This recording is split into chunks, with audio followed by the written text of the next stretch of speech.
Hey, everybody. We're just getting a little bit of a later start here. We worked so hard on this episode to make sure that we put together a quality type of episode that people can enjoy. Um, and then the technology will fail or something, and even no matter how much you prepare, it's like denied, denied. Yeah. So Sometimes that's just most how it excellent, goes. most excellent show denied.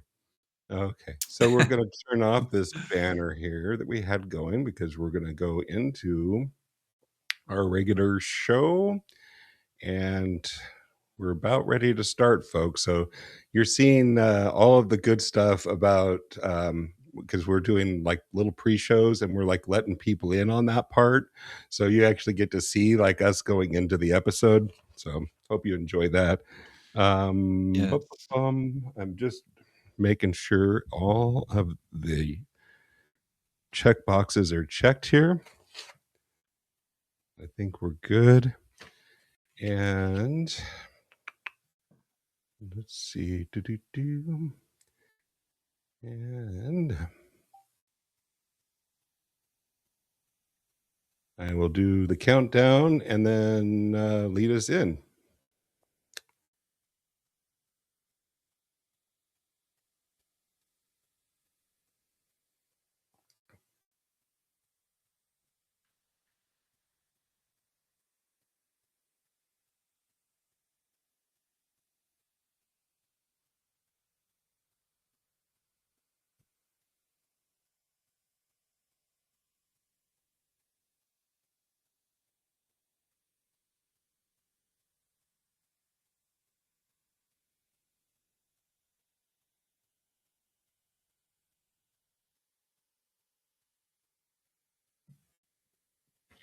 Government IT workers by day, persuasion enthusiasts, and verbal cage fighters the rest of the time. If you'd like to level up your persuasion game to godlike levels, grab your favorite stimulant and prepare yourself for the persuasion hit of the day. It's the Persuasion Club Podcast, and it starts now.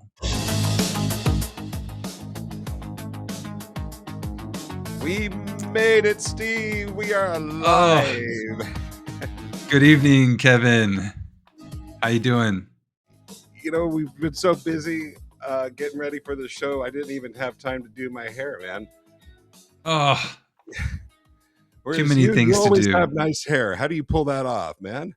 Oh, so I showered today, which is not an everyday thing. So Yeah, all maybe right. that had to do with it, you know. I still got that coming up later, but I did do it. I a little bit, and run a towel. Yeah. The things. Even brush my teeth, man. So, I did but not do that today. Whoops. yeah. Yeah. Well, and then you've had a few outings, so you had to at least make yourself presentable, if I'm not mistaken, and get yourself a little something Yeah. to eat here today. But yeah, Yeah. we're actually here to hang out and talk about persuasion. Thanks everybody for tuning in. We are going to go ahead and jump right into the episode and talk a little bit about Cialdini and Chapter 4.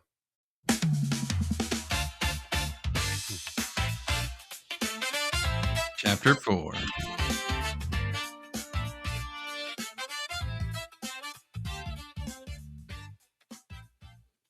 You ever notice, Steve, when you're talking to somebody, how um, it's just, yeah, you don't know how to react sometimes, but then, like, if there's a little laughter in the background, suddenly it just feels right. Yeah, Yes, I have noticed that. good. Oddly enough.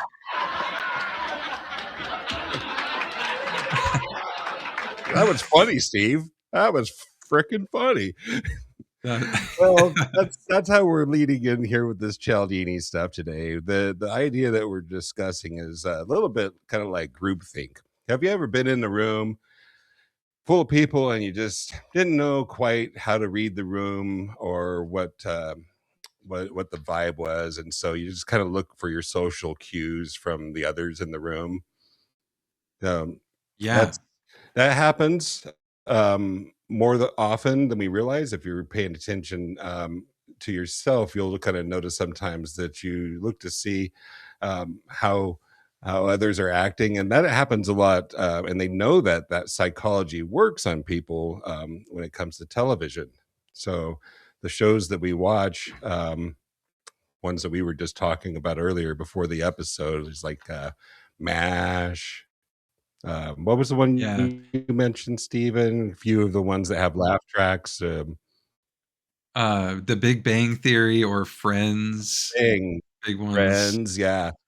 And I've heard it said, I've not watched Friends without any laugh track, but I've watched. There's an episode or two of MASH that actually purposefully don't have laugh tracks because they were like the more serious episodes, and it's way different when you don't have that laugh track, because sometimes we're taking our cues from that as to what's funny and what's not. So Yeah. I think they planned it all around that, using that laugh track because it helps, yeah, generate, "Oh, that was funny. Yes, let's take a moment and laugh." see, there's your dopamine hit too, right? So yeah, well, let's talk a little bit about that.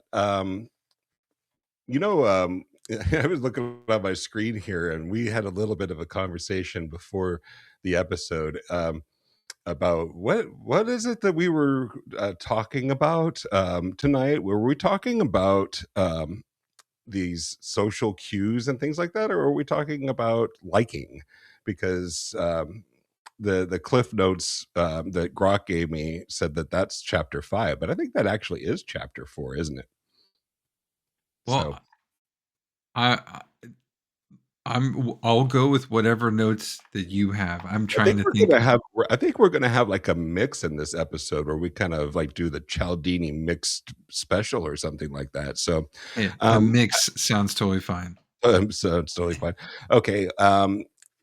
I think that the way that I had written things out for my notes was that we were talking about the how that canned laughter makes jokes funnier. So if you're watching, or if you're like a comedy skit on TV, or if you're even going live and seeing other people laugh, that's your cue to laugh. So you have to watch out for Yeah. that, because that's actually psychologically programming you when that's going on. Yeah, it's like playing music during prayer. Yeah, It you ever notice those? amplifies the Yeah, emotion, you know? I always notice that a lot of the churches, especially when it comes like offering time, soft music, and Yeah. you know Little so- piano, you know, something to just kind of set the mood. And it's like, oh a no, it's jazzy hymn from the 1700s, yeah. you know, Well, get speaking of people. which, kind of crossing over into some of that other Cialdini stuff, when the offering plate is being passed around, you ever be like one of the first ones to get that offering plate, and you'll see like some money that's already in there? Yeah, Yeah. I have s I yeah, is that a strategy? Well, first of You know? all, confession time. Have you ever made change in the offering plate? I was just about to ask, have you ever done that? I'm trying to think. I You might think be a I may redneck. have. Uh, Yeah. um, yeah, but there's a thing called seeding, and you've seen it with tip jars too. So it works the Mm, same for the offerings, and you throw a little cash in there and then start the plate around. And it's like it's psychologically planting that seed in your mind that, oh, yeah, I better you give, should give. Yeah. Yeah. So maybe they ought to throw some hundreds in there so people get an idea how much they should give. Yeah. Yeah. I don't You don't wanna know. use too many ones. People start asking questions. Yeah, they start, but if you put 100 in there, there's a lot of risk, because somebody might say, "Ooh, strip that back out." Yeah. Yeah. Making change. Yeah. Yeah. Um, yeah. Let's we're just sort of with the flow here, folks, but I guess the dangers too sometimes that the things can lead to inaction. So if you're not if you're just obeying the social cues and going along with the flow, yeah, you might think, oh, what could go wrong, right? But in the case of Jonestown, everything went wrong, so that's where we got the saying, don't drink the Kool-Aid, you know? So, Yes, right? exactly. I didn't even know that till recently, and Yeah, and, yeah, see, it was just a real yeah. yeah, I that's where it linked came those from. 2 things together. Yeah, Mhm, that's and crazy. it's another, kind of way of describing, like, don't go with, what everybody else is doing because sometimes it Yeah, can go wrong, so, yeah. um I'm gonna flip over into this liking stuff because I actually have the notes on my screen, and then, like I say, you're getting the Cialdini mix tonight because I think we crossed streams a little bit. But Stephen, I see that one of the key factors that increase liking. So let's not. This is our shift here. Is we're going to talk a little bit how liking affects your persuasion. This is what Steven's prepared for, and now I am too. So, Okay. thank you, Grok. Physical attractiveness. Uh, Yes. that's a big one. Um, Yeah, they that say comes that up a lot. people who have nice hair, Steven, um, Oh, are stop. Oh, stop. yeah. Well, they get like people are more receptive to people with nice hair. Now I'm fucked, but but they say that people with good voices are can make up for that. So I lean You got heavily that. into my good voice for that. Yeah, But the lean yeah. likability, yeah, likability doesn't just stop at physical attractiveness, right? But it doesn't hurt. It doesn't hurt. Yeah. Yeah, I think the one of the other things is the similarity, which is when people are like us, we tend to like people that are like us, more willing to say yes to people who have similar things in common, hobbies or just likes in general, the things you like to do. The more we find in common with somebody tends to lead to more liking, or higher persuasiveness to people who, find more similarities together, which is That, yeah, makes that sense. it totally makes sense. And I wonder how knowing that can help us when we're trying to um, use persuasion. Like you could easily try to key in on somebody's likes and find something in common that you can talk about and yeah, it doesn't even Yeah. take long. A little casual conversation with somebody usually you can pick up something that it's like, oh, okay, well, that's they like that or whatever, and then you just Yeah. kind of tune your conversation to um, talk about things that they like. So I would say that it's better if you actually can naturally just be a likable person.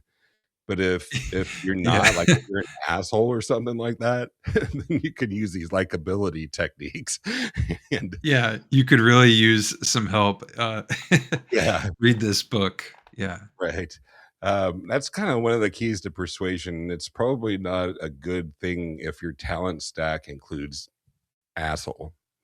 If you're big into asshole, you might have to work on that. So, okay. Yeah, yeah. You So might this be able to be like a CEO or a middle manager, but, right, yeah, you fit right in there.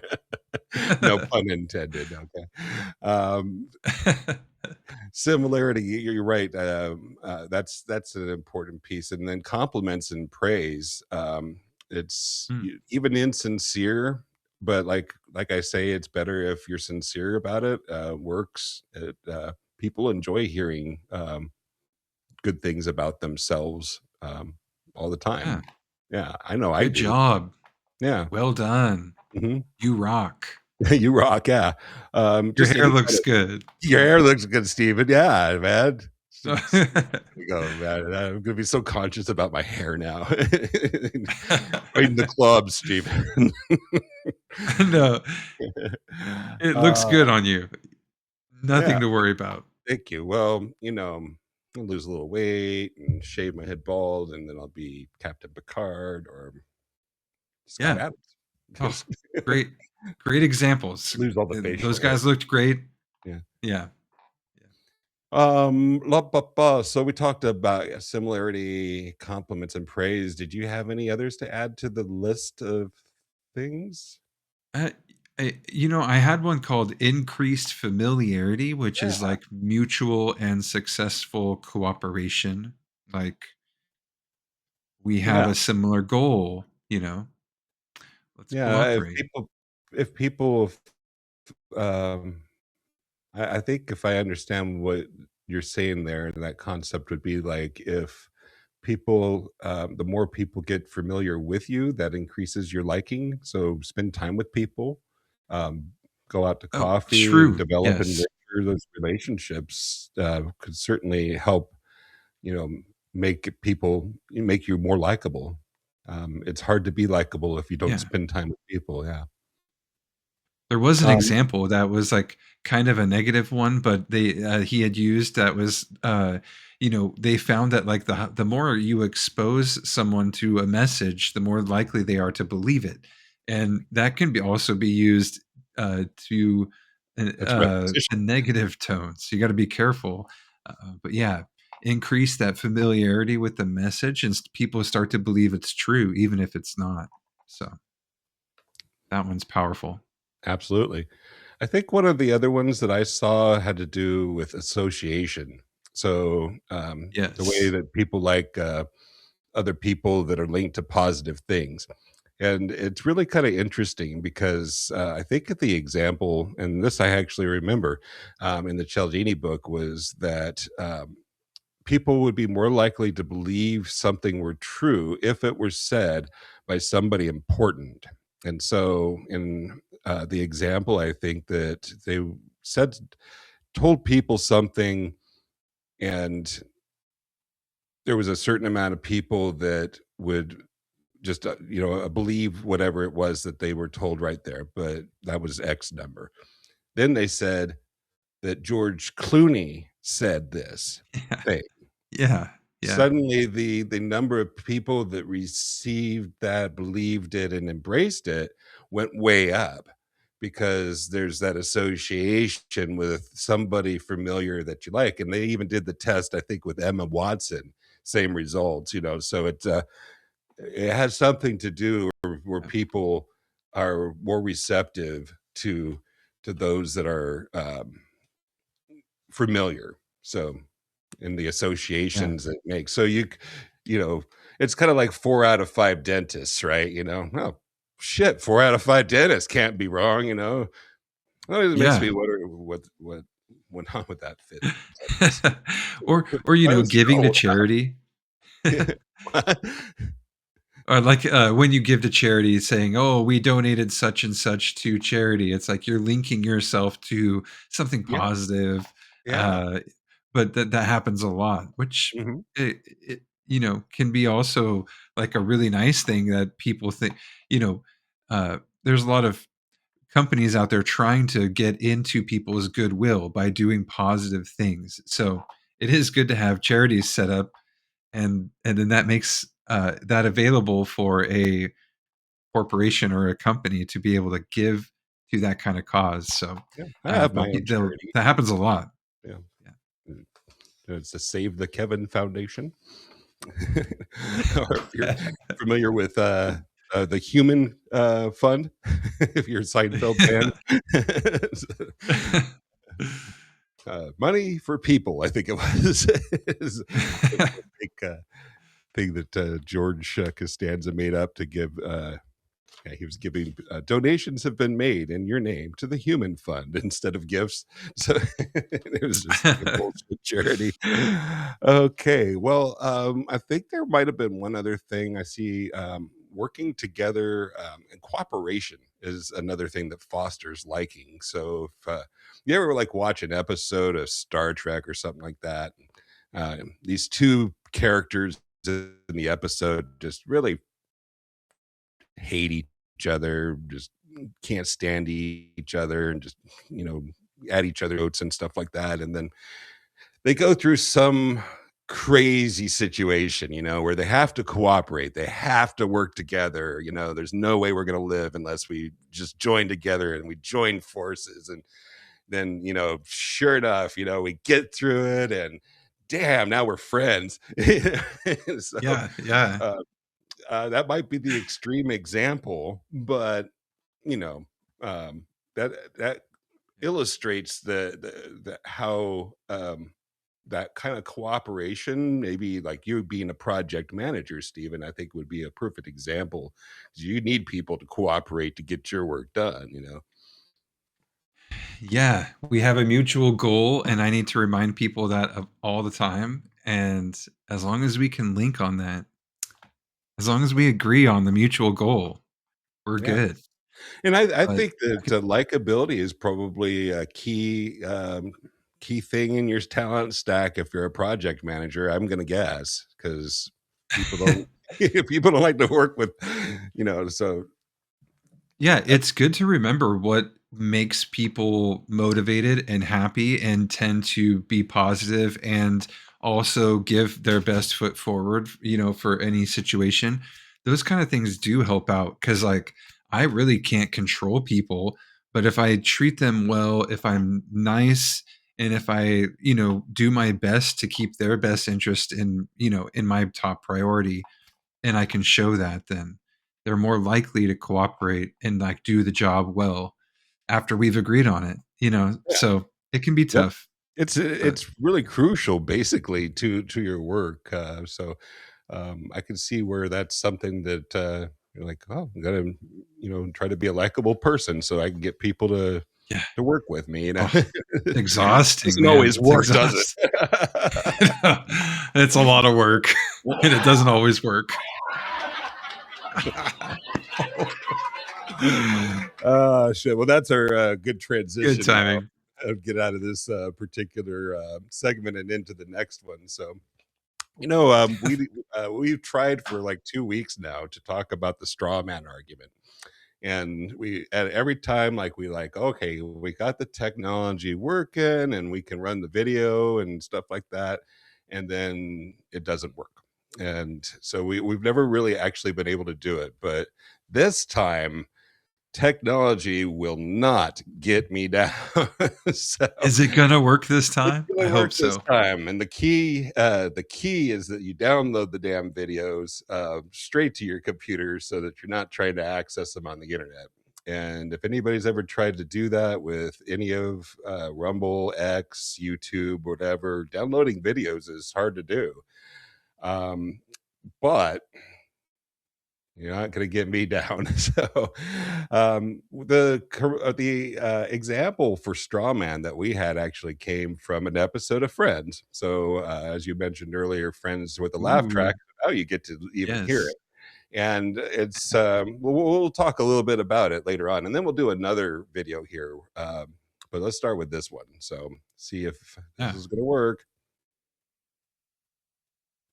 I'm hitting the play button, Oh, and I it's don't not see it yet. liking me. I think we are like Are we something about this, cursed? but yeah, we might be cursed. But we've got the Simpsons one that looks like it might play, so we'll jump to that, and I'll see if I can figure out what's going on with the other one. So let's see. Nope, it's not going to play either. It's like once we go live or something like that, all of the videos just decide they don't want to play. I could click Hmm. refresh on the browser. That worked last time, but it could also kill us. So you want me to give it a shot, or do we want to move on? Uh, Maybe if I go well, into presentation mode, it'll do it. Let me try that. you could break it out into its own tab and refresh it that way. Oh, I do. Or does it? I do Rumble in my own tab anyway, but Oh, okay, okay.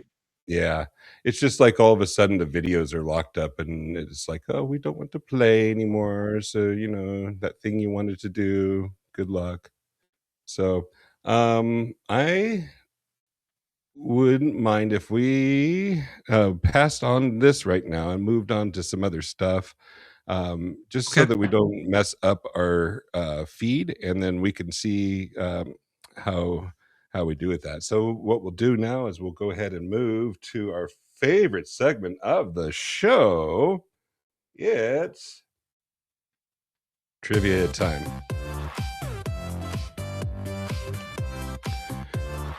Bum bum bum bum bum bum bum. And hey, Calvin chatted in the X chat. Oh, Likability seems to flow nicely into pacing and leading. pacing and leading. Okay. That I think is coming up for us. So now you got me wondering, like, who's in our chat, man? I don't see anything in the live chat myself, I but is see that on Calvin. Rumble Calvin was here or last week. This was on X. was he? Hey, Calvin. Yeah. Okay.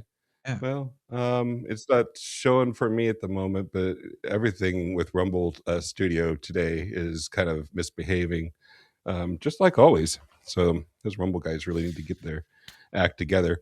Um, you have Someday trivia they'll get it. questions for me, Steven, Yeah. but because I screwed up, I don't have any for you. So you're gonna get to talk to Grok again for yours. But why don't we go ahead and do Perfect. mine first, and let's see how I do, and then we'll kind of just take it from there.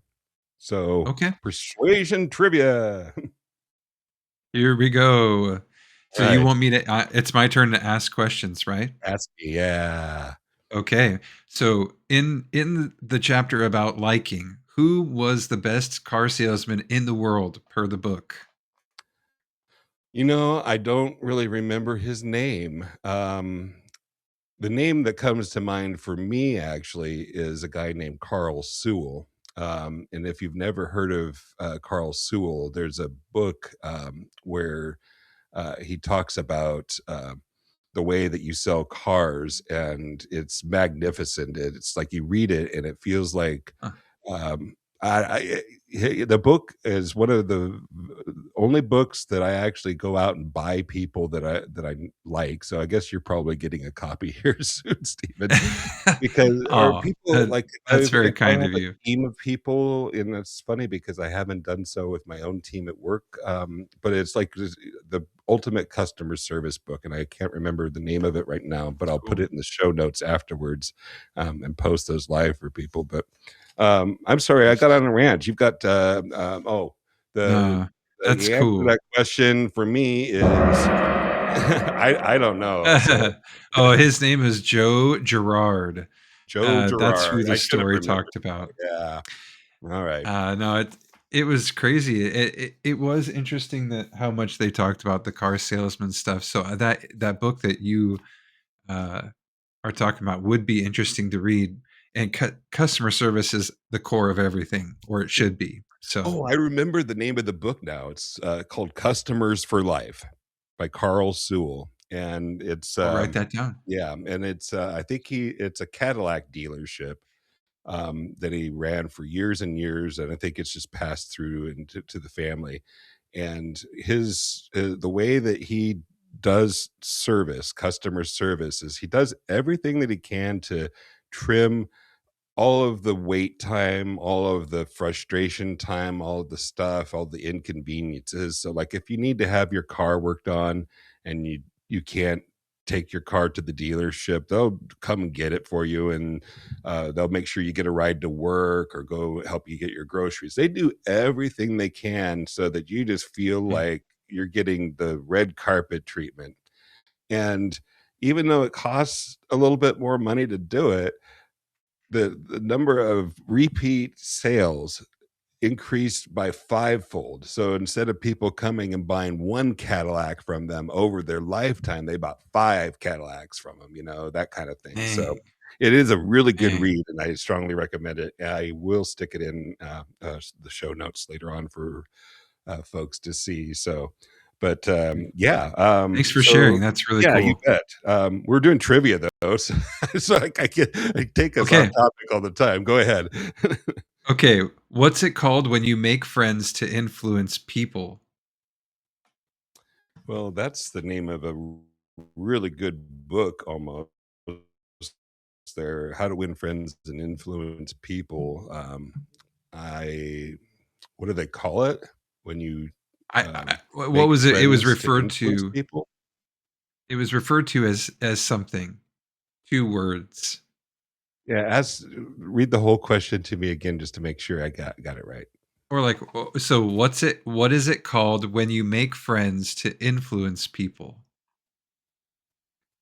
And maybe I have it wrong. Maybe this is going to be a trick question because there is no correct answer. But from what I Oh, believe okay. the Because book referred to it as, that's what it's based to me off of. it sounds like socializing or something, but I don't know. There must be a word to it, and I don't remember that word, so I'm probably kind of Nah. hosed on that too. So. That question was designed to cause failure. No, I'm kidding. No, it's the book referred to it as strategic friendship. Oh, That's okay. it. Yeah, I wouldn't have remembered that to save my life. So, oh well. And this one, I think you'll have a good chance at. Okay. What is one main way that exemplifies how a one positive characteristic of a person dominates the way he or she is viewed in most other respects? So, one positive characteristic can dominate how we view people. What's one So main? appearance, it would be one. Yeah. Yes. Okay. Oh, Yeah. hey, Ding yoo-hoo, ding I ding ding ding. got one. I'll Yes, take it. I will physical take it. attractiveness, which was one of the things for that chapter. Yeah. So, Well, since we were just talking about that, I remembered. yes, yes. Good All right. stuff. I'm going to go ahead and pit you against Grok. So I'm going to go ahead, put Oh, Grok okay. on. I'm I know nervous. how much you love Grok. We've not had the best of luck with that in our episode, but let's see if I can give it all the prompts that we need. So, Yeah. hey, Grok, are you with us? Yeah, I'm right here. Excellent.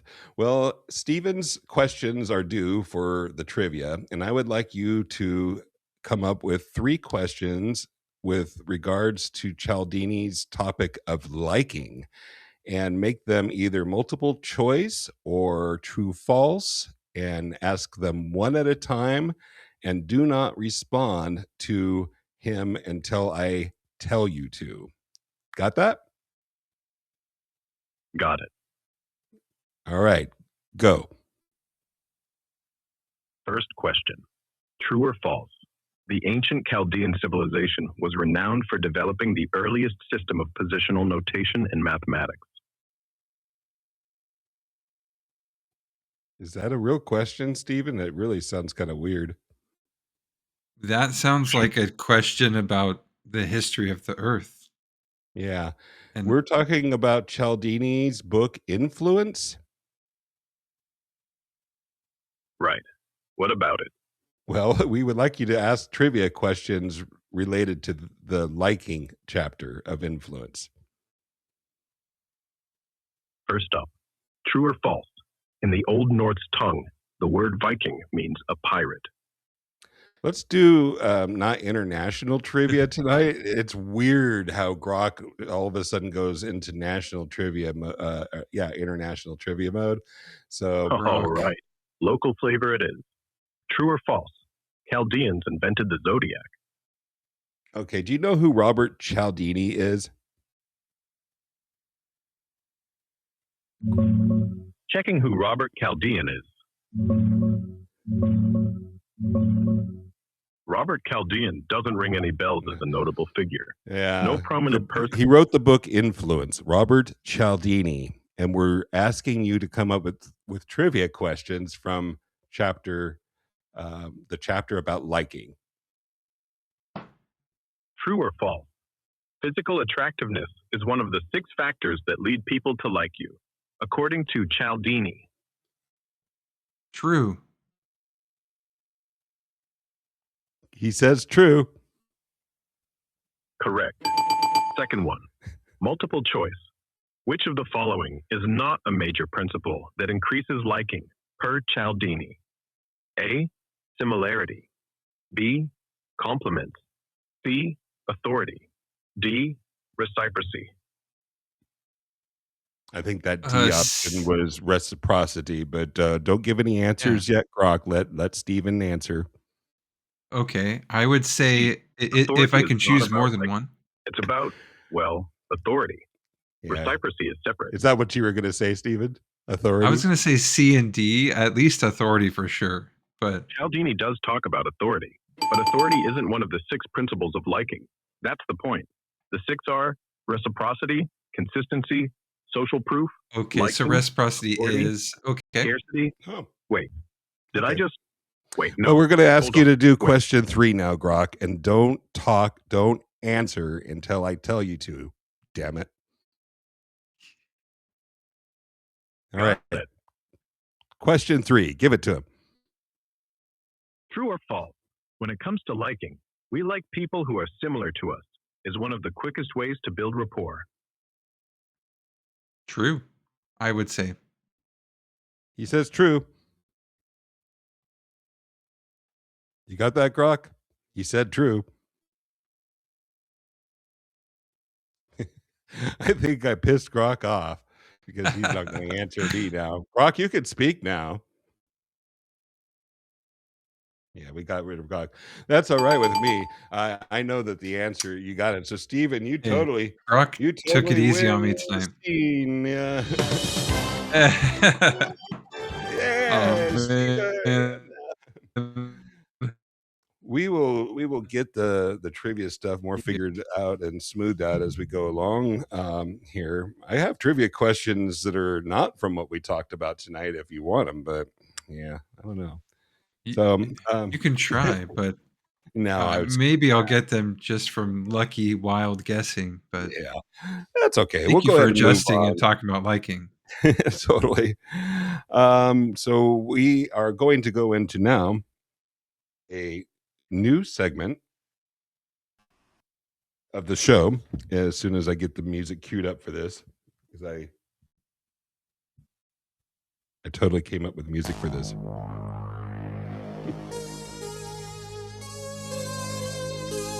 It's Tech Talk with Steven and Kevin. All right, so this is totally an off-the-cuff section of the show where we totally just talk for about 5 minutes about tech stuff. It could be anything that we've talked about at work, tech related, even things that we've talked about in our little conversations on the side, whatever. It's kind of open. So any technology things that kind of hit you this week? We talk AI a lot. So yeah, we've been talking you've been pretty creative, and you've also gotten to know GitHub better, and I have only fringe involvement, have ever visited GitHub or interacted with it. How do you find like interacting with GitHub? So I wouldn't necessarily have gone to GitHub for anything unless the AI told me to. So I kind of was just following the what so what I started out with is telling AI what my project goals were, what I wanted to do. And then it says, oh, you need to go and download these libraries. So in this particular case, I'm trying to make it easier for us to create and clip our episodes, tack on intros and endings to them, create graphics and titles and things like that. I think the other one was for the audio edits on our episode. So if you want to which sounded really good. Thank you. Yeah. And so our last previous episode, I ran some of these custom scripts that I made using AI. And so I can't claim that I'm like the greatest person in the world. If I had to, I'm a programmer by nature, but if I had to write these tools myself, it'd take forever, in a day to do. And it's not even fun with AI. I have arguments with AI because it's like it has its own challenges. Yeah.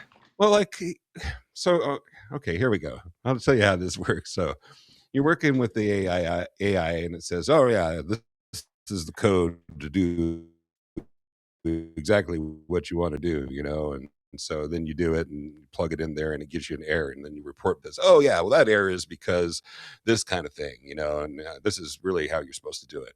And then you plug that in and you get a different error, and it's like, well, yeah, that error was because of this thing.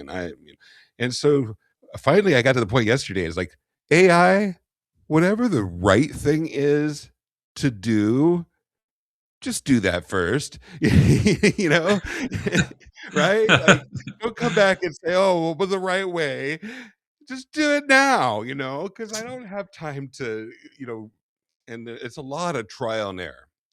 So I would say, like, you might go through 30 iterations of some code with AI before you might get it. And then sometimes I'd like, okay, well, Chat GPT isn't getting anywhere with this. Let me lob it over to Grok and see if Grok can do something. Or sometimes I lob it back and I get the AIs working against each other, so Yeah.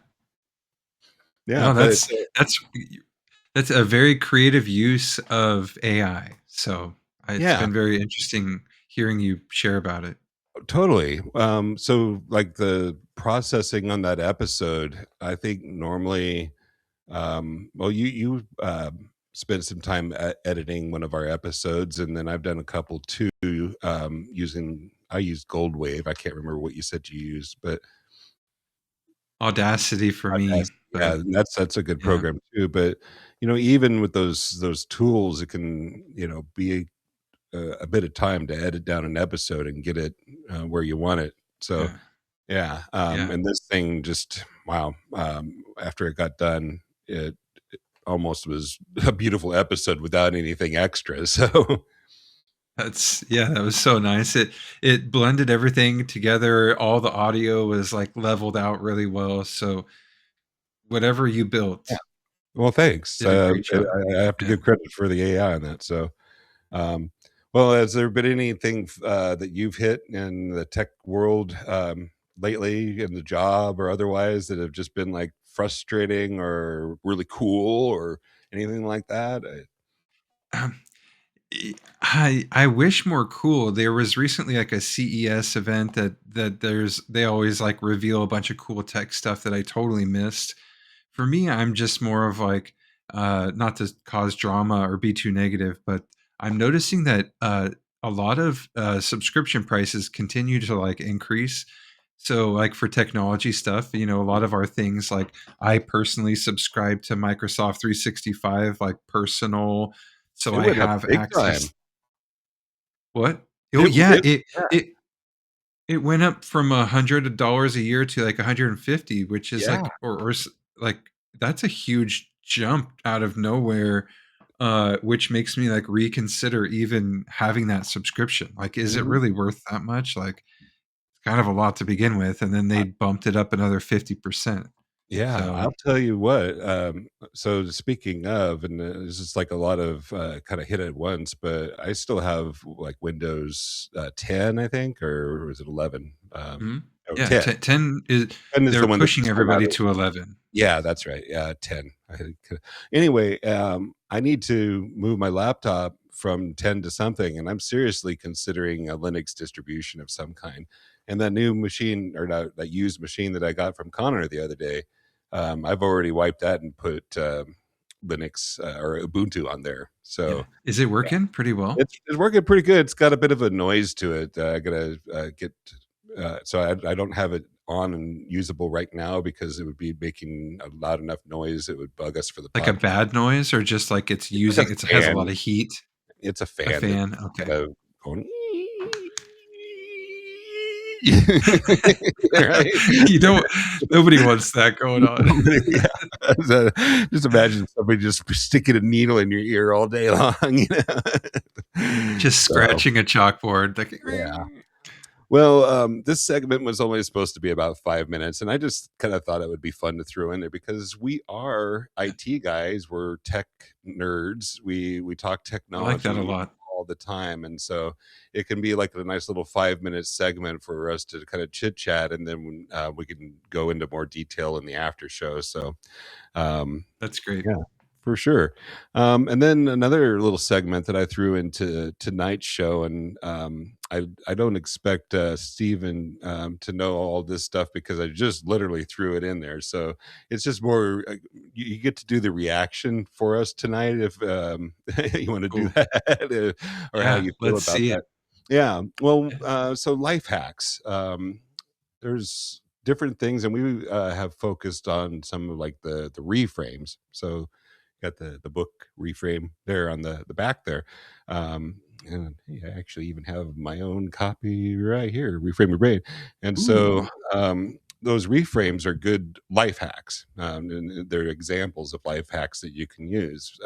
But there are other life hacks beyond reframes that can be useful in life. And I think that it would be kind of fun to, if we're talking persuasion, and if we're talking about logical argument fallacies, and that life hacks kind of fits in there in some way, because you have to kind of think differently to do all the other things that, the persuasion and stuff. So the life hack. So for example, beyond the reframe, well, actually, this is a reframe. So and I think I told you about this one, but the get out philosophy. So have you ever had in well, it may not work with an earworm, but you might have a negative thought in your mind, or you might be going through some depression. But a lot of times it's just negative thoughts, or they're just thoughts that you don't want in your mind. You don't want to entertain them at all, but how they get there, you don't know. Um, and Yeah. sometimes it could be that they just stay there; they won't go away. And you just like, I don't like that thought or whatever. And so the life hack on that one, and I know it sounds a little bit weird, but it's and Scott Adams spoke of this, is it's get out. You just tell the thought, get the hell out. That the act of you telling and speaking it is powerful, and you can retrain your brain with those negative thoughts. It doesn't always work. Maybe doesn't always work the first time. Sometimes you might have to do it a few times, many times, to get that to go. But I don't know. Have you ever had to do that? Or you may not have known that or called it the get out thing, but it might have been something that you just like had to Yeah. tell I yourself. like I like that you have to that you by telling it to get out, like you're actually commanding it to leave or get out of your mind. And yes, you have to repeat that a bunch of times sometimes. But I don't often yell "get out." The one of the strategies I've had is it's usually like a song that I don't ever want to sing again or ever hear again that gets stuck in my head. And they say though that if you read the lyrics all the way through, listen to the song and sing it word for word all the way through one time, it should leave your mind. You can get rid of it So that way. Wow. yeah, So it's like I think, it's a small world after all. oh, no, no, no. Anything but that. No. Good one. You got me, You're going to be stuck with you now.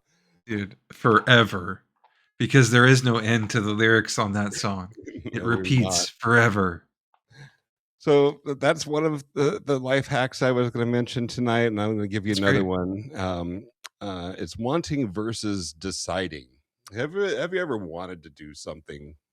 You want to lose weight, or you want to gain some muscle, and or you want to start a new habit, or maybe you want Yes, to I've stop a negative habit or something like that. yeah. And wanting, while good, is really pointless unless there's action. But it's when you've noticed that you've gone from wanting to deciding, that that's where the power is, because that's when you've actually solidified it, and you've made it a thing.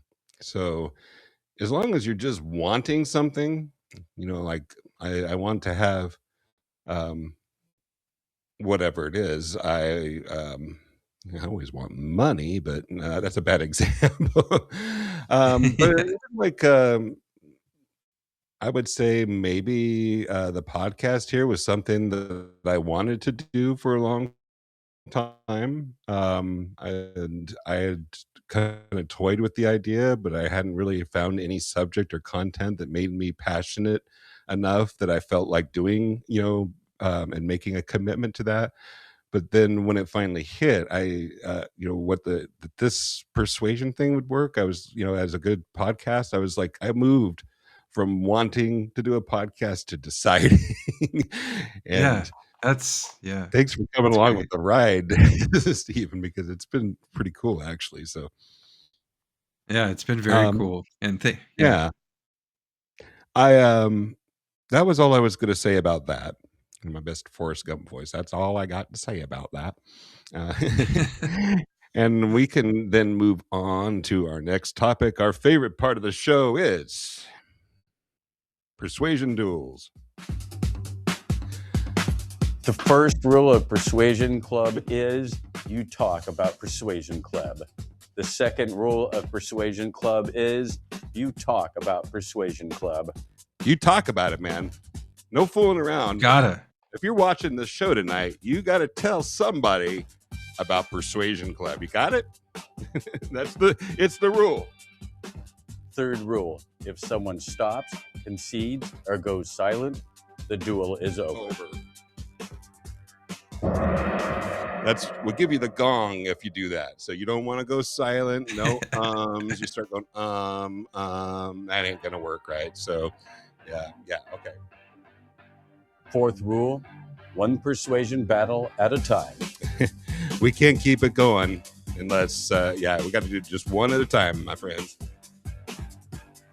Fifth rule, no scripts, no notes, no teleprompters. all right, if we catch you with your persuasion, you'll see your eyes looking on to the off screen or something like that, or notes or something like that. We'll get you, man. We know. No. So Yeah, we'll get you. don't do that. Was that the sixth rule? No, the sixth rule. Sixth rule, shirts are optional, but mandatory if your torso might distract the room or violate basic decency. I got to keep mine on. Rule. Seventh rule, persuasion duels will last as long as they have to. So you keep the persuasion going. You go as long as you want. That's all we care about. Okay. And the final rule. And rule number 8, if this is your first time at Persuasion Club, you have to persuade. You have to persuade. We have fun with that part every time. It's just That's it's great. the rules, man. You got to talk about the rules, and you got to talk about Persuasion Club. So tonight, I think had agreed that we would allow Grok to pick our persuasion topic. If we can get Grok to join us again, then we'll go ahead and do that. And then I believe that's just basic Cialdini psychology. Yeah. Similarity Grok, breeds- shut up. We're on to new stuff now. You literally lost it about 10 minutes ago. But anyway, we're picking the persuasion duel topic for Stephen and I, and we have agreed that we're going to let you pick tonight. So let's hear it.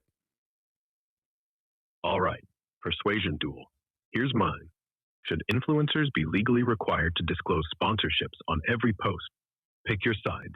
No mercy.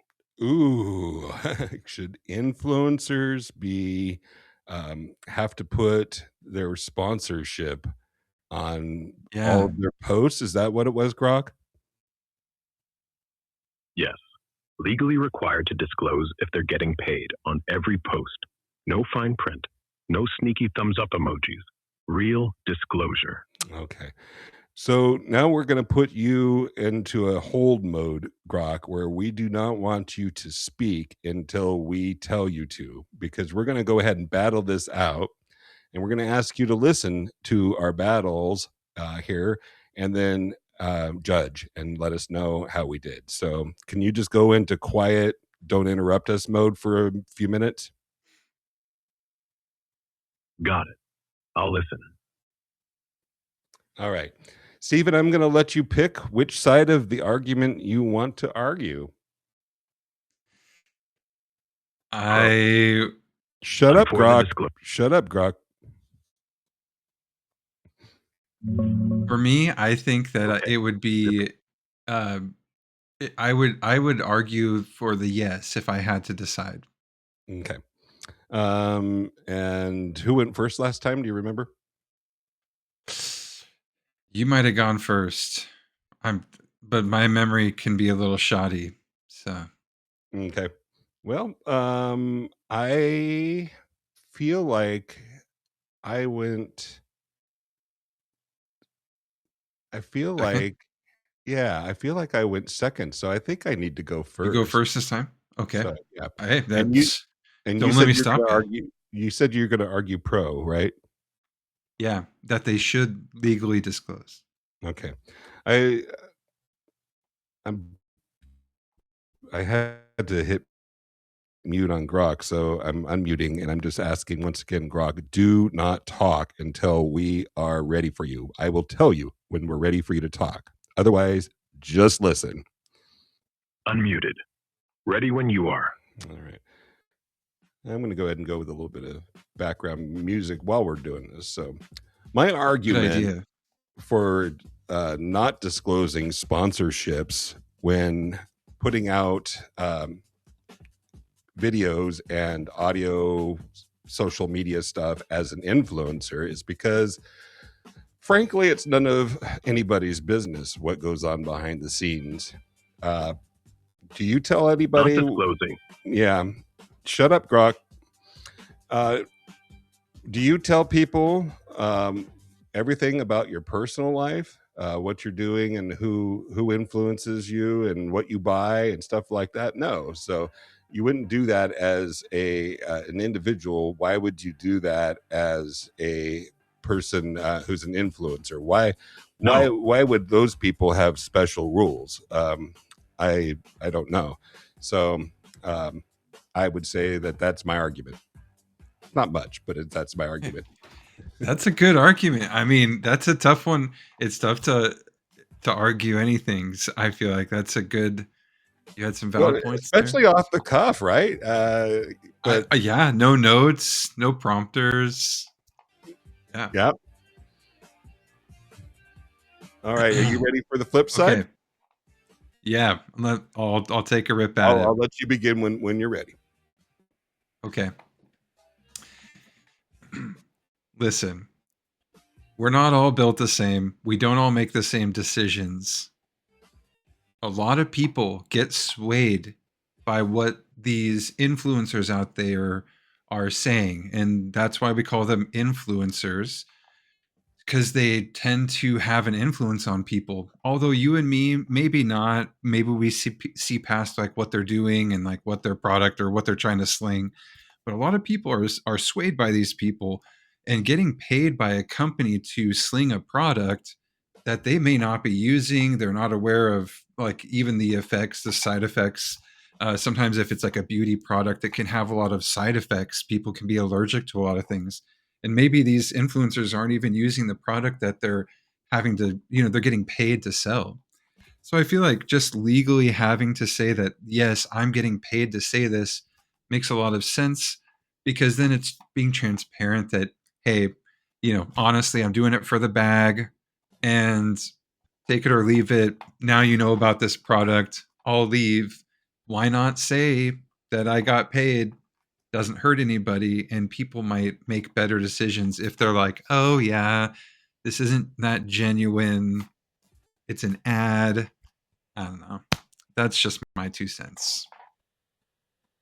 All right. I actually thought that was fairly decent. And we're going to go ahead and put Grok back into the mix here and see. I don't know if Grok was listening to us or not. I had to at least turn down the mixer volume there, but I think that Grok was listening. So, Grok, did you get both sides of that?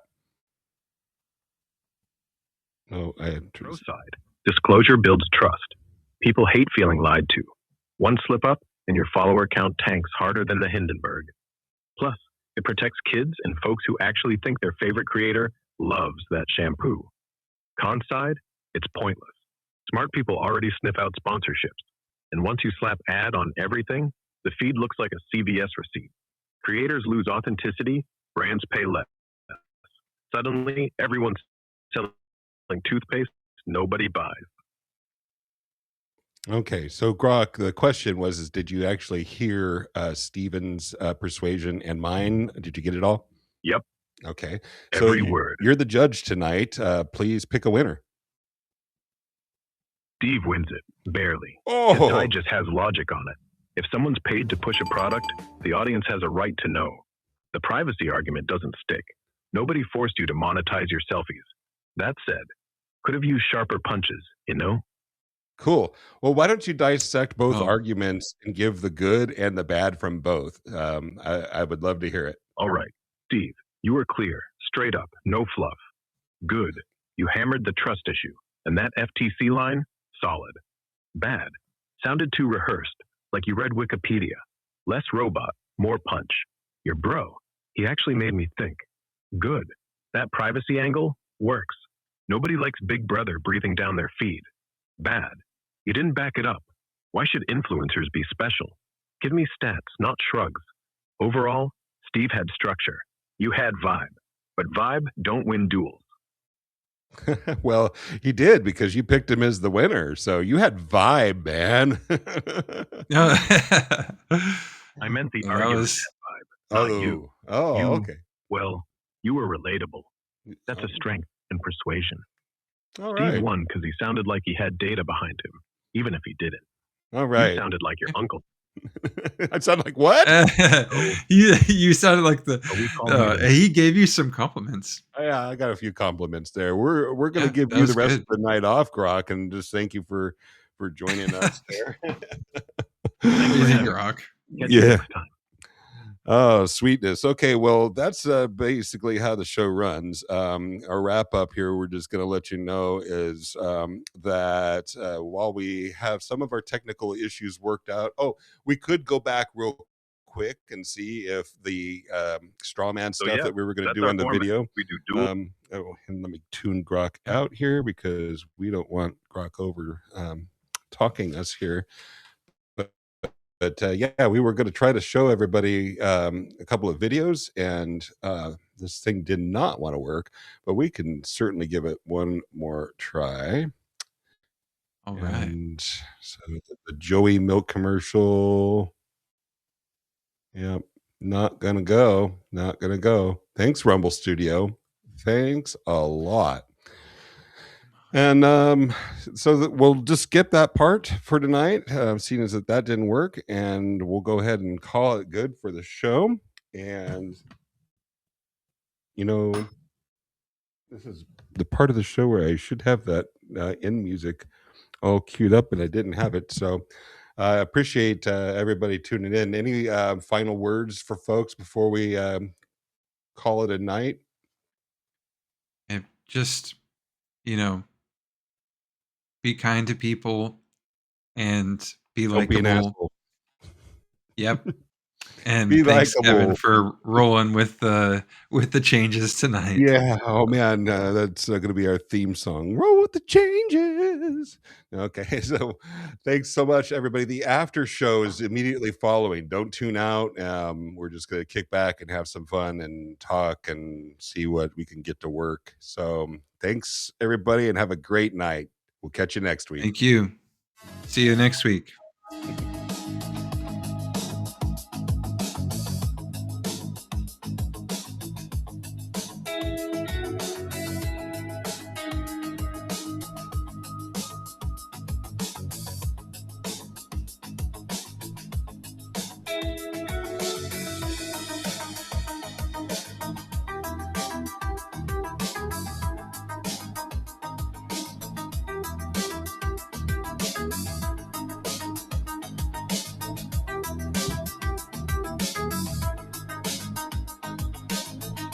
That was good stuff.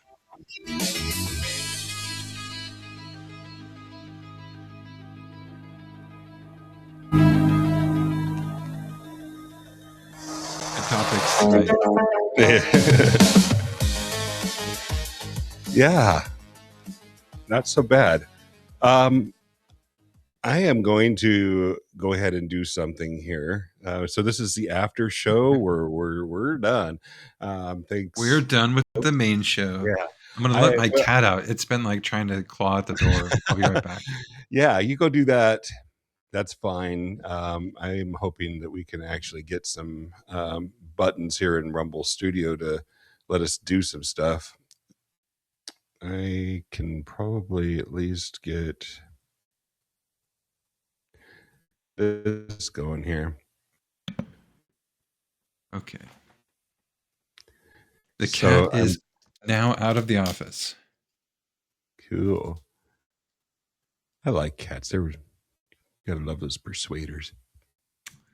They're pretty, yeah, they're pretty manipulative. Oh man. So to even do the show, like we have to have a little arrangement here at the house. So we gotta feed the cats right beforehand because otherwise they're gonna be in here looking for food. Then you gotta go throw down a little catnip so they leave you the hell alone. You know, Yeah. They always know. Gotta make sure they're full bellies and they're chilled out. Yeah. There's nothing more destructive than a hungry cat. So I am trying to even just do a little screen share thing, and Rumble is giving me the finger. So I'm thinking about going ahead and doing a refresh and seeing what that gets us. We could lose the stream. If we do, then I could start a new stream. If that happens, it would probably be about 5 minutes for me to get it up and running again and get us all connected. So, but otherwise, we don't have access to all of the cool stuff that we were going to have in the after show. So, are we ready? Are we ready to just try a refresh and see what happens? I'll stick around. I'll see what happens. Maybe if I stay here, nothing. Why don't you do it first? You're in Rumble Studio as a guest. When you refresh, if I hit refresh and then just see what happens. Mm-hmm. Okay, I'll be right back. Okay. All right, Steve goes away for a second. We'll see how quickly it takes for him to get back. Well, that didn't take long for you to get back. No, it stayed on the page. It just made me have to like give permission to the camera. Oh, okay. Well, I'm kind of running it more from this end, so it may not behave the same, but I'm going to go ahead and click refresh. So folks, if we lose you, then just look for us on X again to start a new stream. So here we go. It's just me now.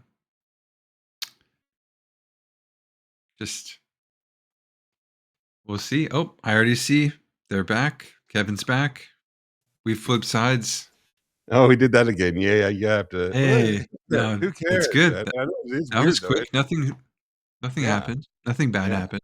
So now if I hit some of these buttons in Rumble Studio, oh my goodness, it might just work.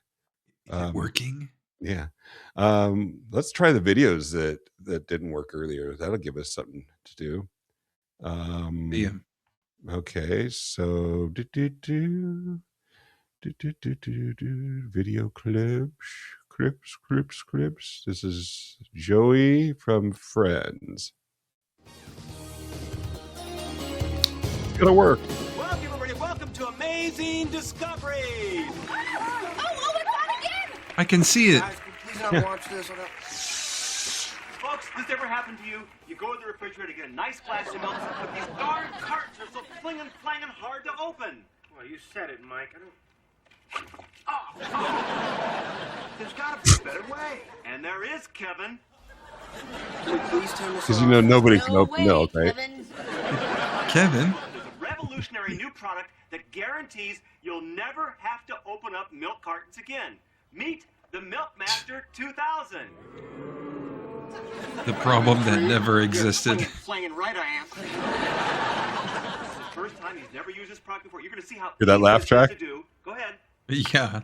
This works in any milk carton. Wow, it is easy.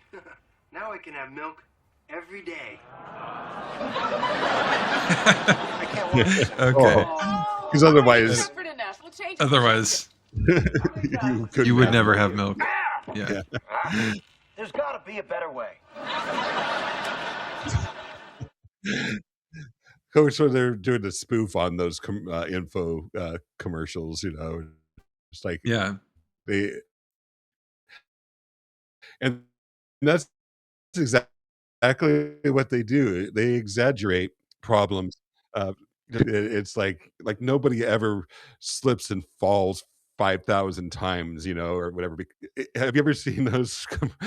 I have to find a video, but there's funny commercials that people have made where they're just like totally exaggerated, Like Chevy Chase kind of falls like from his Saturday Night Live days. Something like that. We might even find some here in a minute, but I don't want to go too much into that. But seeing as now that we've actually found the video, we could talk a little bit about how that, why that makes is a straw man. So usually the straw man argument is when you're misrepresenting someone else's claims. In this infomercial, that I think it was more like they made up a problem to, so the problem, and then it was exaggerated, of course. So it's like, they try to open a milk jug and shit, it all comes up. I don't deal with that necessarily. So like, why, like, wait, I don't have that problem. Am I weird? Yeah. So,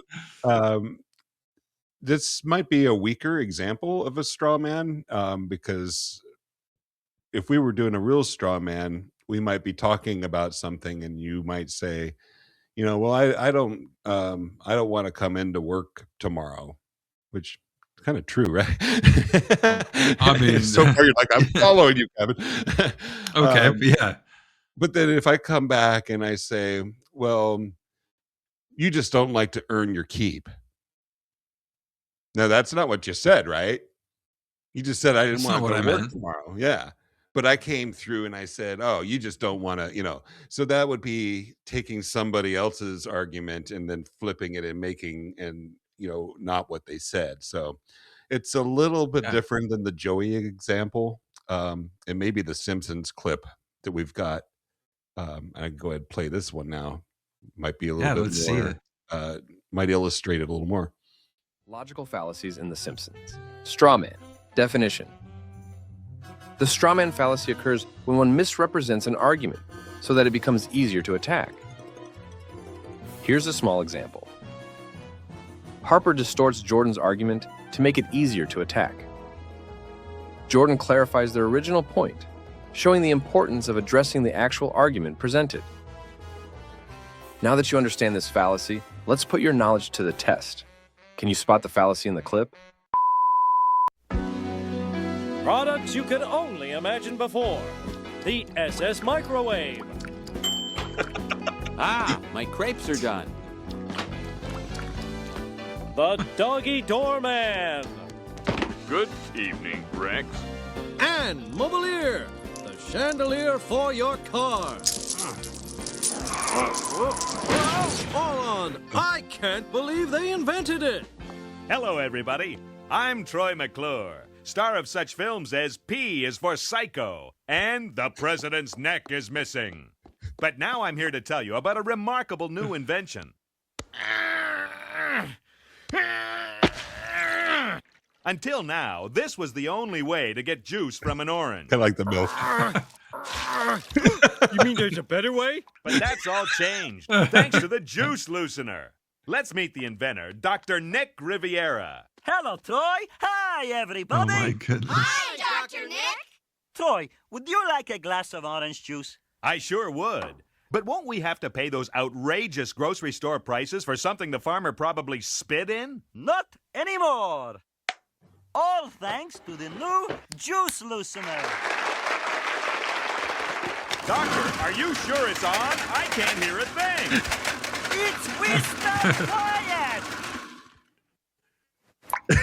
That's about right. You got all that That's from real. one bag of oranges? That's right. Order now, and you'll also get Sun and Run, the suntan lotion that's also a laxative. Did you catch that? If you didn't spot the fallacy, go ahead and hit the like button. If you did, pause the video right now and leave a comment explaining what you saw. Ready to move on? Yeah. Let's rewind and see if you got it right and why this clip is a classic example of this fallacy. That's great. Until now, this was the only way to get juice from an orange. You mean there's a better way? But that's all changed, thanks to the juice loosener. Explanation.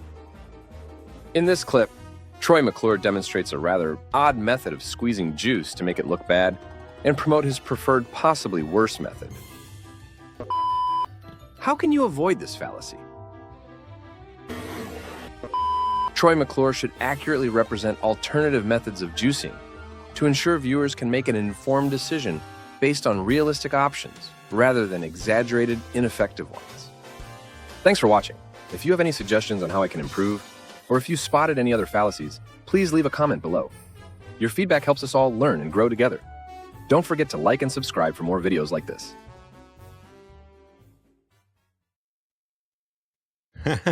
Nice. Well, there you go.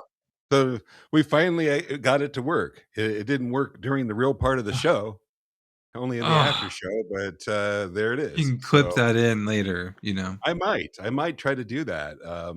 Things that never happened. We'll just, this is really part of our episode.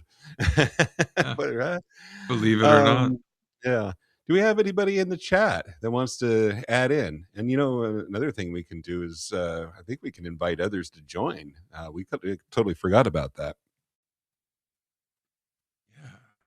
Yeah. I'm going to start a little after show music as well. All right. Everybody just enjoy yourself. You are watching the after show.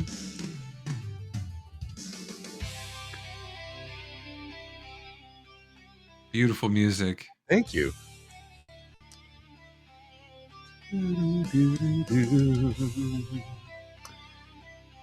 yeah, man, this I just discovered, like you had mentioned, the book on tape for this Influence by Dr. Cialdini. Oh yeah. And man, I finally found it. I mean, it took me for a while to just open Spotify and look for an audiobook. And they've been doing audiobooks on Spotify, so I found it with my subscription. I can listen to it. I think I don't own it. I can't do anything with it, but I can listen to it. So that's really awesome. nice. I just That's happened really to cool. listen to the wrong chapter today. Yeah. So. I like using the clips in the show, and when I do, I run them through that processor that cuts out the silence, so then the stuff comes through like just nice and fast in a way that I can. So whenever I listen to that particular audiobook, if I have to crank up the speed because I'm on 1.4x. Yeah. Yeah. Well, speaking of which, I now that things are working, one of the things that I had made was a graphic of the great master himself. Nice. Yeah. Here's Cialdini in the Persuasion Club studios, right? Ooh. Yeah. Dr. Cialdini. Yeah. Oh, hey, you remember this one from last week? Yes. So I got to explain this for anybody who's listening. Oh, let me post the link real quick, because I think people might want to get in here. Maybe it's hard to say if anybody really wants to be with us, but I'll put it in the live chat. And then, so here comes the link. You can join us in our after show. And I'm also going to put it on X. So we'll come back to Shatner in a second, but gotta go to our profile. Give me just a second here, and I'll do that real quick.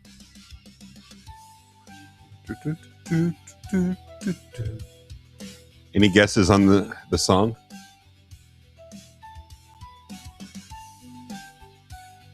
Sounds almost like Evanescence or something. I know that's not right. That can't be right.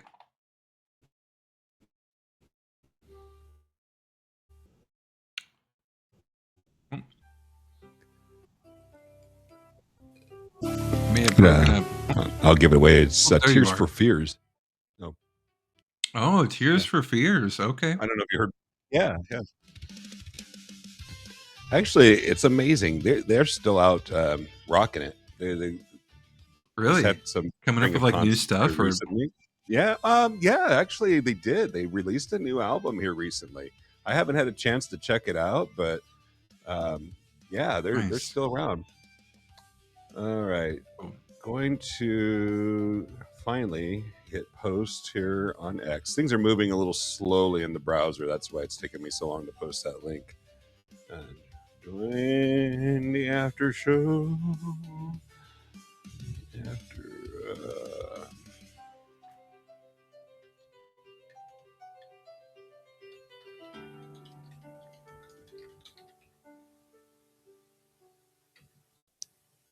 Yeah, I like that particular mix. I thought it sounded pretty cool. Yeah, that was a good one. You been watching any TV shows lately?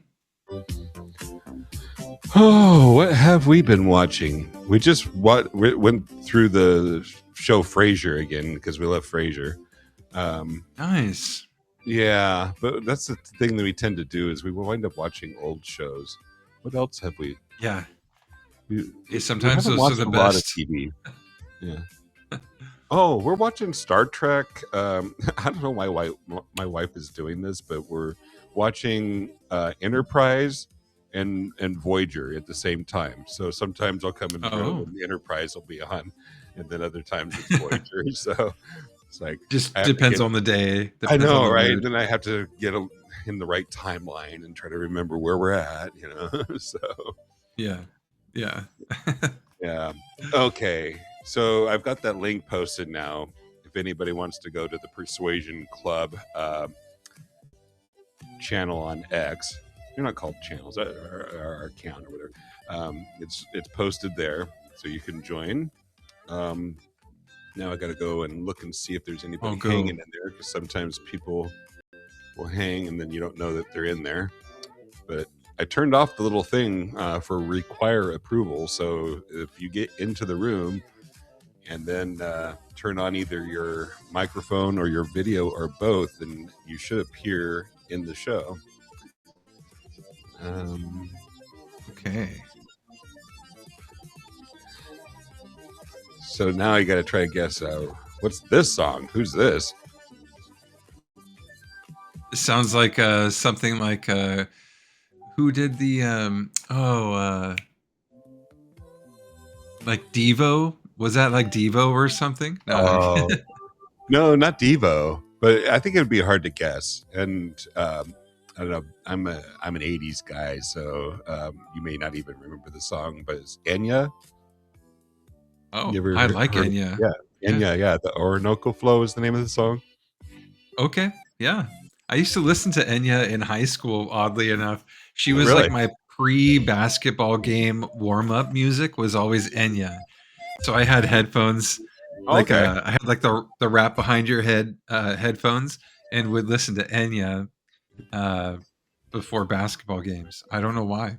I don't know why that became a thing. So Oh, there's nothing wrong with she's that. great. She was great. I love Enya, yes. So Love some Enya. back to Persuasion Brand. So what happened with this one is that Shatner posts on his account, his ex account, that he's going to be going and meeting with the Kellogg's people, and he's got this box of Raisin Bran with him, and so that prompted me to make the meme, the Persuasion Brand, and posted that. A few likes, people did like it, but not a lot. But you want to know what he was doing? Why was he meeting with the Kellogg's people? Yeah, Well, what was he doing? Well, here we're about to find out.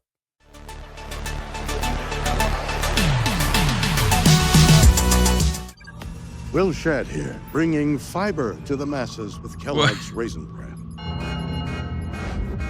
Duty calls. Will Shadd? Every darn day. Whoa. Will Shadd in the house. It's fiber time. Is that dog a Shih Tzu? Perfect. Will Shadd on the call! Oh my goodness. You're too old for this shit. Kellogg's Raisin Bran. High fiber, happy gut. Kellogg's Raisin Bran makes its Super Bowl LX debut by turning gut health messaging into a playful sci-fi parody starring William Shatner as the brand's brand ambassador. In the spot, he introduces himself with the punny line, "Will Shat here," then responds to an America low on fiber alert by beaming down from a spaceship to everyday scenes, a sports bar, a family home, and a tailgate, delivering fiber-focused one-liners along the way, including the crowd-pleasing "Will Shat on the car" moment. The campaign's core pitch is simple. After a weekend of Super Bowl snacking, Raisin Bran is framed as the reset that helps people get back on track, using Shatner's legendary persona to make a normally sensitive topic feel mainstream, funny, and talkable.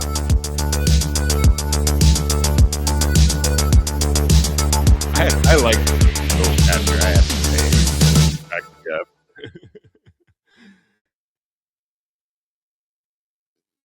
That's Super Bowl commercial preview there. You went silent for some reason. Why did you go silent? There's Grok, but you went silent, Steven. I don't know why.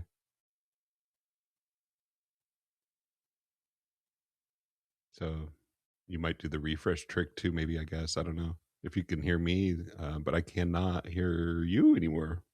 And I don't know that I did anything. I see the finger. 1 minute, he says. I'll be right back, he says. All right, Steven. Hope you come back.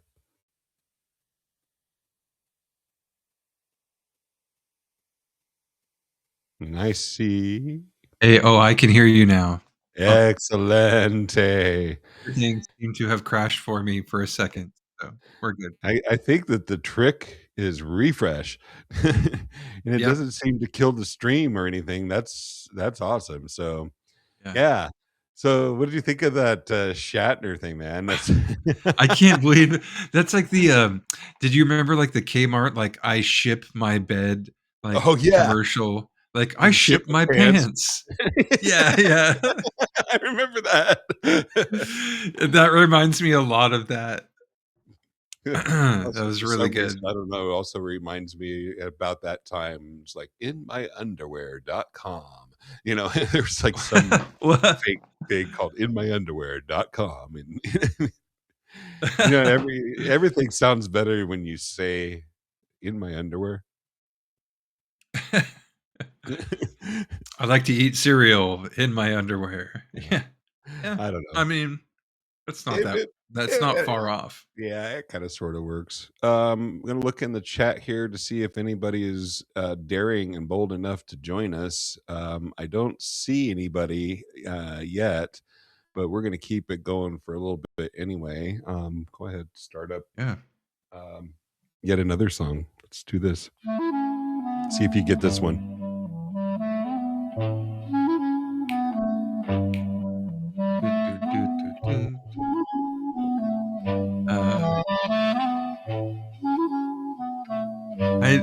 This sounds really familiar.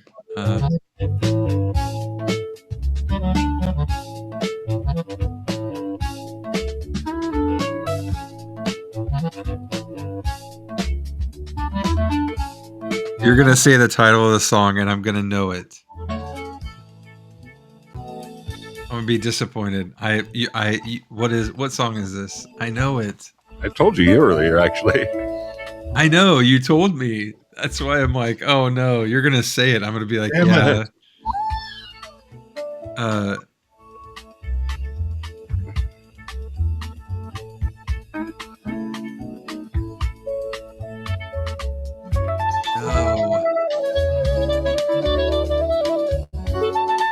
Oh, it's the Bare Naked Late. No, you got it. Yay. It is. Yeah. Yeah. I'm like, oh, I know you told me.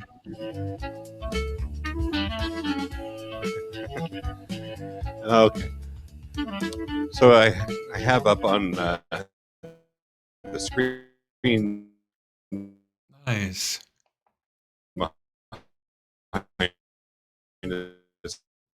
We could kind of check some different stuff out. I forgot to mention during, which I think is really going to make it fun, because then we get more into the duels. And speaking of duels, I think I needed to go out and post this.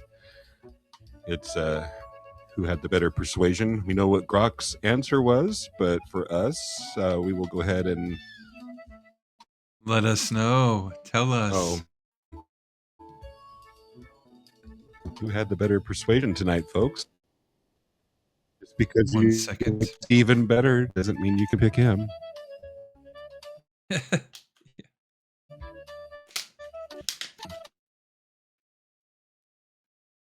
To our first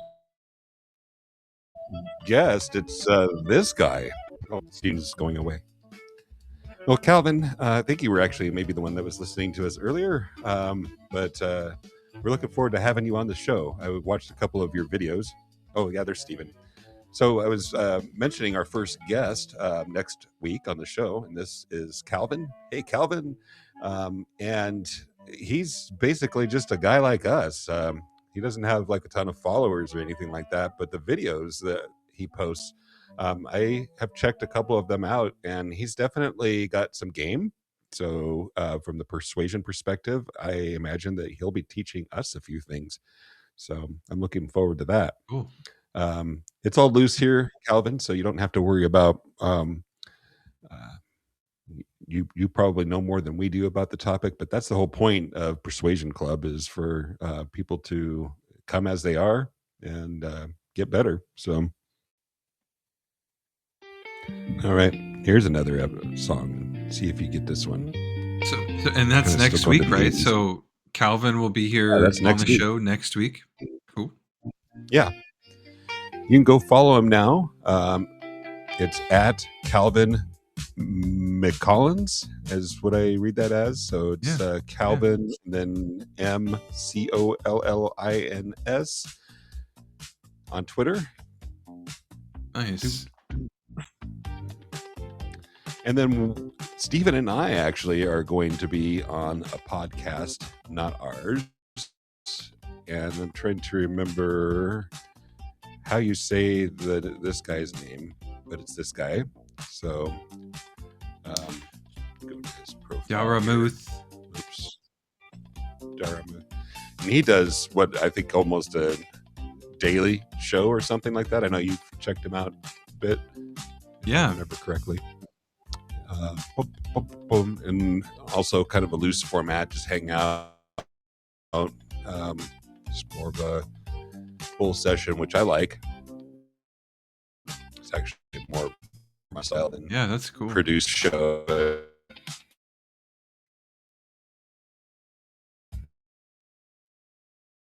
I like that also. Would be on, I want to say Friday.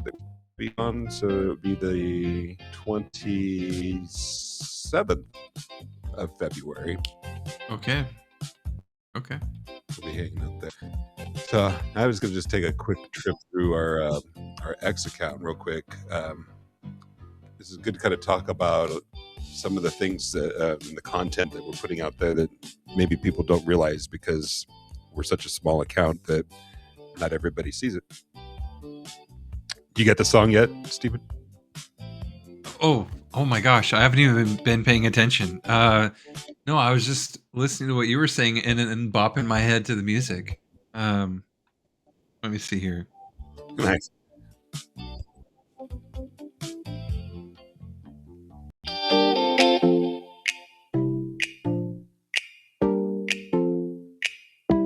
Listening, I'm listening. It's 80s for sure.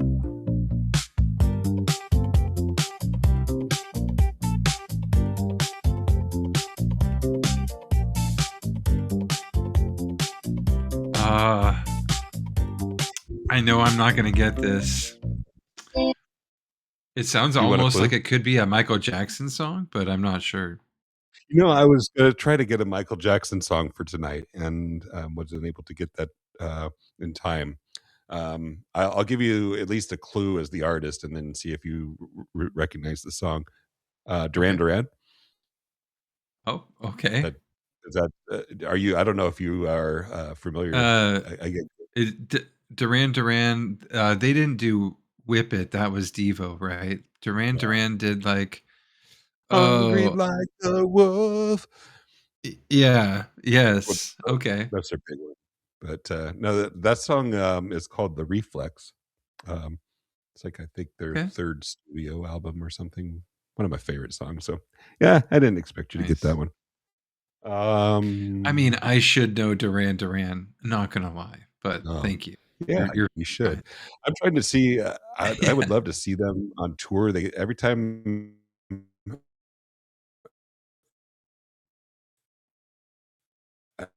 Without fail, I always find out that they have been like almost like the day after. Oh, hey, Duran Duran was here. And I'm like, oh yeah, great, thanks a lot, man. As they're hopping in their bus to get out of town. Yeah. Yeah. Oh, true story. So had gone to a Rush concert, and we went with some friends one time. We've been to a lot of Rush concerts, but we went with some friends and drove up with them, and they. About a few minutes or a few songs before the end of the show, kind of like during their encore session, one of them's like, "Oh yeah, let's get out of here now so that we can avoid the rush." Not the no pun intended, but the real the rush. Yeah. Out of there. And I was really not happy with that idea because it was two more songs from Rush that I wanted to watch them perform. But all right, we'll go, and so we got in the car, and then as we were being directed out, by the time we had actually got to where we were rolling out was when the band was going off stage. And it's pretty known that Neil Peart from Rush goes immediately several, sometimes instead of to any kind of after party, he just jumps right on his bus and gets the hell out of there and goes on to the next place. And so lo and behold, we were passing that tour bus that it was on as we were exiting. So technically you could say I was probably about within 50 feet of Neil Peart. Nice. Didn't see him. He was in a bus and I was in a car, but I was 50 feet away. So, right there. Just right even there. Closer. Whatever the distance is between, a motorhome bus, tour bus, and a car passing each other. That's how close we were to him. Nice. Yeah. That close to a legend. And claim to fame, yeah. I got another song. We'll go ahead and see if you know this one. Let's hear it.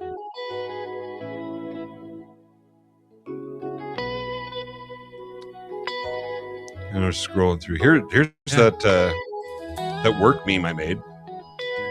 I always tell like Steven, hey, guess what? You were doing stuff in the cartoon world and you didn't even know it. This cartoon depicts two guys, Steven and myself in this case, at work, and we've got a huge pile of shit to do. We're not real happy with it, but then we kind of just like, with a determined tone on our faces, we say we're going to finish this work by noon. And then there you are at noon. And we got enjoying coffee. Piles are gone. We're drinking our coffee. And so the whole idea is, I guess I can make it bigger if we can see it here. Come on, go bigger. Yeah, there we go. Oh, now our faces are covering up the bottom of the comic. But it says basically, commitment spoken, brain locked in, lunch earned. So the idea is that, and we even mentioned it earlier in the show, that when you say something out loud and you commit it by saying it out loud. It's a little different if you just think to yourself, oh, I'm going to get this work done. But when you say it to your coworker or, whoever that, it's something about the saying of that locks that Yeah. in. So and that is It's true. Cialdini's commitment and consistency principle. Yeah. That's cool. Yeah, sometimes it just takes it's a matter of being able to say something out loud for it to kind of set in or and to become reality, you know.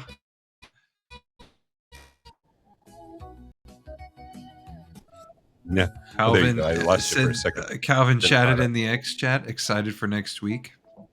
Sounds good, Awesome. Calvin. That'll be Excellent. awesome. Yeah. So nothing that I do actually is done without inserting secret meaning. I always like putting Easter eggs and things. There are actually Easter eggs in every single one of our episodes. So if anybody actually wants to listen to our episodes, I want to say the Easter eggs are only in the audio episodes. Excuse me. Excused. Yeah. That's why it's called the Aftershow, folks. Oh, by the way, did you get the song?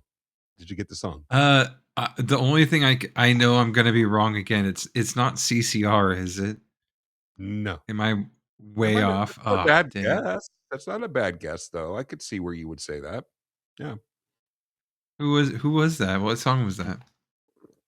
Dire Straits, The Walk of Life. So yeah, it's all 80s, man, and you're young. I'm not. Gotta keep that in mind. Yeah. 80s. Yeah.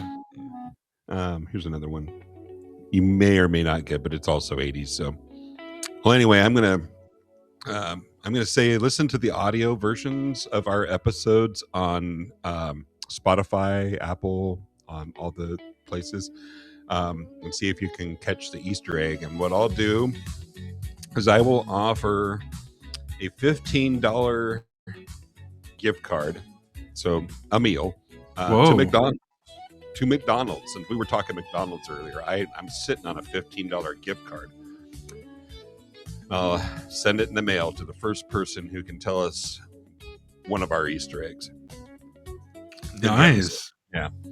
Now, the other Easter eggs that I sometimes throw into our comics are, you would think that this clock up here, the 9:12, is just a random time. Oh, Yeah. but it's not. It's not. So you have to kind of flip it for this one. You have to kind of think differently. But if it were 9:12 p.m., what would that be in military time? Like 2112. Thank you for just announcing the name of a Rush album. Oh. 2112 is a Rush album. So Nice. yeah. Let me bring that up here so you can see Rush 2112.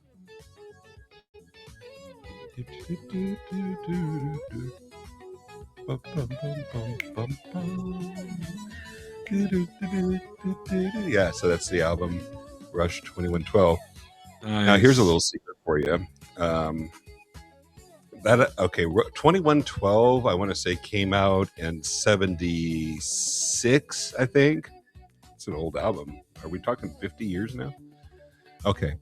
Rush, Clockwork Angels. So if you click on that. So many years later, and I want to say in 2012, Clockwork Angels came out. And notice the time on the album is 9:12. Oh. So years later, they're making a reference to their 2112 album with this cover. Wow. That's a cool thing. I love those kinds of little Easter eggs. And I think I owned this album for about 2 weeks before I was like, wait a minute. That's awesome. Dude, yeah. Thanks for the lesson. That's pretty cool. Yeah, sure thing. I'll drag you to a Rush concert sometime. Dude, that would be Here's crazy. a post here. Yeah, I posted this. So my favorite actor in the whole wide world is Alan Alda. It was his 90th birthday last week. So I had posted happy birthday to him because his persuasion game, spot on, man. He's a persuasion master. So I liked him in MASH and The West Wing. So that was my favorite, but I wanted to wish him a happy birthday. That's awesome. Yeah. 90th birthday. Yeah. Wow. He has Parkinson's now. He's dealing with pretty well given the circumstances, but I once sent a photo of Alan Alda that I had printed out and sent it to an address that you're supposed to be able to like get them to sign it and then send it back, as long as you include like prepaid postage and everything like that for sending it back. Unfortunately, that didn't work. So, someone just got a free stamp out of it. I don't know where it wound up, but it's in Josh. Oh man, what? A free stamp for what? Yeah, somebody got a free stamp from my postage thing. Yeah. Yeah, That's what exactly. you're saying. Yeah. Hi, Josh. If you're watching, I don't know if Josh watches the show or not, but he's been really kind to us and promoting a couple of certain meditations that great guy. I would, if anybody is interested. So here he is reflecting on the Scott Adams Memorial from last Sunday, and my comment on it is that for some reason I was just kind of noticing in myself that after Scott passed away, that I was just like, I felt like I was becoming a different person, because I was more determined than ever to try to carry on his legacy, at least in the persuasion realm, so just starting to notice that change in myself. And I kind of wonder how other people felt about that, whether that was something that resonated with them. And I think that was 260 likes on that, my post there. So I think that a lot of people felt that way. Nice. This was comic number 2 from Reframes from the Afterlife. I'll see if I can read it in my best Scott Adams voice. Halo giving you a headache? Wings cramping your style? In heaven, that's not a curse. It's a reframe waiting to happen. See, the Halo's your built-in nightlight for late-night brews. And wings? Instant back scratchers. Eternity's perks, folks. Afterlife blues? Reframe it as upgrade season. No more gravity. Now my coffee floats right to me. Beat that, mortals. Hope you don't mind my Scott Adams impression. That was the best I could do there. Speaking of which, I have a video I'm putting together. I've been working on it all weekend. It's super cool that I will share later, but it's kind of a Scott Adams, not another tribute. It was more of like I guess it's a tribute, but I'll save that for when I'll keep my eye out for that. Releasing that. Yeah, it's actually another one of those AI created videos, like where not AI didn't create it. I created AI tools, or no, I used AI to create tools to create the video, if that makes any sense. So, a lot easier than using those editing programs, but sort of. Here's another one. Be teachable. Actually, a friend of mine posted this on Facebook, and I stole it. So Nice. JT, if you're listening, maybe I'll tell you about this episode now, so that you can see that your own meme became a part of our show here tonight. But it really hits home. Frankly, none of us know everything, and it's if you can't be teachable, if you aren't teachable, then you're worthless. So Good lesson. Yeah. And then I mentioned on here the weeks to come, we're going to have guests on the show. So if you're interested in being on the show, definitely reach out to us. We'll pretty much take anybody at this point, but I think that so. As long as you can bring some kind of a persuasion game, we'll talk to you. Yeah. And that's pretty much our post for the week. So I kind of thought that it would be good to go through so people would see just what we're Good doing. recap. Yeah. We're on X, we're on YouTube, we're on Rumble, Spotify, Apple, Amazon, Crapazon. Yeah, depending on your view on that. Yeah. All right. I might have to be getting out of here.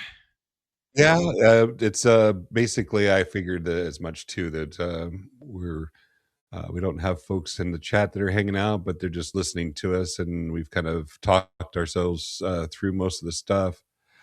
So I'm with you. We could go ahead and call it a night. Yeah, I'll go ahead and put on It's some been a music good night. for us to exit to. Yeah, I thought it was a good episode. Tonight was great. Even despite the little troubles that we had, we caught up well, and I think we pulled it off. Thanks for being flexible again. That was great. In my own humble opinion. Yeah, no, your Awesome. humble All right, opinion for sure. Yeah. Okay. Well, this song that we're going to exit on is one that you probably do recognize, but don't. I had it pre-planned, so it's just for fun. It doesn't reflect any feelings about the episode at all. So have a great night, everybody.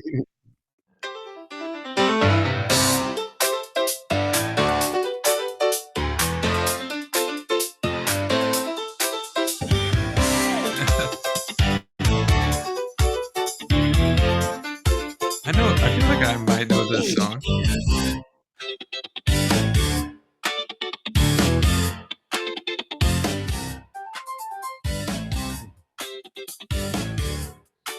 Have a great night.